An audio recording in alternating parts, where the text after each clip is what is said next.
जय श्री राधे मित्रों। आज एक बात और आई है कि जैसे हमारे यहाँ पंचांग हैं, दो चल रहे हैं, अभी बड़े प्रसिद्ध पंचांग चल रहे हैं। एक चल रहा है, पहले जो प्राचीन हमारे यहाँ बहुत समय से चलते थे, भास्कर जी का पंचांग बंद हो गया है। अब रामदत्त जी का पंचांग चलता है जिसका नाम है गणेश मार्तंड पंचांग। तो और एक और पंचांग है श्री तारा प्रसाद पंचांग। तो इसमें समस्या ये आ रही है कि कोई कह रहा है कि रक्षाबंधन पर बात करने वाले हैं हम अभी, रक्षाबंधन कब होगा। तो इस बार भी जो है रक्षाबंधन 2 दिन दे रखे हैं। एक तो कोई कह रहा है कि 30 तारीख को कर लो, कोई कह रहा है 31 तारीख को कर लो। तो इसमें स्पष्ट लिखा है पंचांगकार ने, गणेश मार्तंड पंचांगकार की मैं बात कर रहा हूँ, गत वर्ष की भांति इस वर्ष भी श्रावणी उपाकर्म 31 अगस्त 2023 बुधवार पौर्णमासी के दिन इसलिए मनाना चाहिए क्योंकि चतुर्दशी के दिन भद्रा प्रातः 10:58 से 21:02 तक रहेगी। तो भद्रायाम देन कर्तव्य श्रावणी फाल्गुनी तथा, जब भद्रा होती है मित्रों, उसमें 2 कार्य के लिए सिर्फ मना किया गया है। एक तो श्रावणी उपाकर्म जब हम जनेऊ धारण करते हैं, और एक वो दे रखा है जब होलिका दहन होता है फाल्गुनी। अब श्रावणी उपाकर्म में भी मुख्य बिंदु यह आता है कि रक्षाबंधन है, रक्षा की जो प्रतिष्ठा होती है उसको लेकर के, जनेऊ की जो प्रतिष्ठा होती है उसको लेकर के पंडित जी लोग जो श्रावण के महीने में पौर्णमासी को जो यज्ञ करते हैं और ऋषि तर्पण करते हैं उसकी यह बात कर रहे हैं। और कुमाऊं में परंपरा अनुसार भद्रा काल में और सूर्यास्त के उपरांत यज्ञों को धारण करना तथा रक्षाबंधन कर्म नहीं किया जाता है। सूर्यास्त के बाद कई अन्य स्थानों में रात्रि में यह किया जाता है, परंतु भद्रा काल में नहीं किया जाता है, जो शास्त्र सम्मत है। 31 अगस्त 2023 को उपाकर्म एवं रक्षाबंधन करना परंपरा सम्मत है।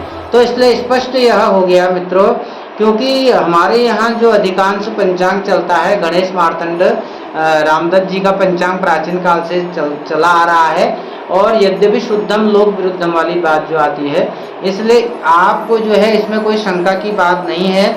भद्रा में ये काम नहीं करने हैं, तो इसलिए स्पष्ट है कि आप 31 अगस्त को जो है रक्षाबंधन आप कर सकते हैं। इसमें मित्रों एक बात स्पष्ट कर दूं मैं, जो रक्षाबंधन का शुभ मुहूर्त है, यद्यपि कुछ पंचांगकारों ने रात्रि में भी दे रखा है। रात्रि में जो मुहूर्त है वह 30 अगस्त के दिन 9:01 से दे रखा है, लेकिन रात्रि में बांधने का अपने यहाँ कुमाऊं में ऐसी परंपरा नहीं है। रात्रि में न रक्षा बांधते हैं और न ही जनेऊ धारण करते हैं।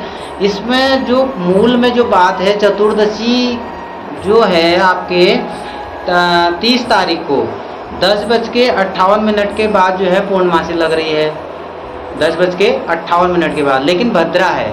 तो यह कब तक रहेगी पूर्णमासी? अगले दिन जो है 7:05 तक रहेगी, सुबह 31 तारीख को। तो इसलिए जो हमारा सूर्योदय हो रहा है, सूर्योदय हमारा यहाँ पे हो रहा है सुबह 5:51 पर सूर्योदय। तो हमारे पास काफ़ी समय है, 1-2 घंटा करीब है। तो उदय व्यापनी मान करके 31 तारीख को हम जो है रक्षाबंधन धारण और जनेऊ धारण और रक्षा धारण कर सकते हैं। रात्रि को करने की आवश्यकता नहीं है, इसलिए 31 को आप निश्चिंत होकर के उदय व्यापनी काल मान करके, काफ़ी समय है 31 तारीख को, भद्रा काल में नहीं धारण करना चाहिए। और 2 पंचांगकारों ने हमारे यहाँ दे रखा है, इसलिए दिक्कत हो रही है। इसलिए आप इसको मैं स्पष्ट कर रहा हूँ, कई पंचांग का मैंने अध्ययन किया तो 31 तारीख को स्पष्ट हो रहा है कि 31 को हमें रक्षा और जनेऊ धारण करना चाहिए। मित्रों, भद्रा काल में क्यों नहीं धारण करना चाहिए, इसमें भी शास्त्रों में बात आती है कि भद्रा काल में एक बार कहते हैं कि जो रावण की बहन शूर्पणखा थी, शूर्पणखा ने भद्रा काल में अपने भाई के हाथ में रक्षा बांधी थी, ऐसा पढ़ा हमने। तो इसलिए कहते हैं कि वो जो रावण का जो है पूरा वंश का जो है सर्वनाश हो गया। तो इसलिए भद्रा काल में जब बहन अपने भाई के हाथ में रक्षा बांधती है तो उस समय भाई की उम्र कम हो जाती है, ऐसा मान्यता है मित्रों। इसलिए भद्रा काल में कदापि रक्षा बंधन नहीं करना चाहिए। भद्रा काल में फाल्गुनी माने के होलिका दहन भी नहीं करना चाहिए। इसलिए स्पष्ट हो गया कि 31 तारीख को अपने यहाँ कुमाऊं में रक्षाबंधन का पर्व मनाया जाएगा। मैं हूँ बागेश्वर से डॉक्टर रमेश कांडपाल। धन्यवाद, नमस्कार।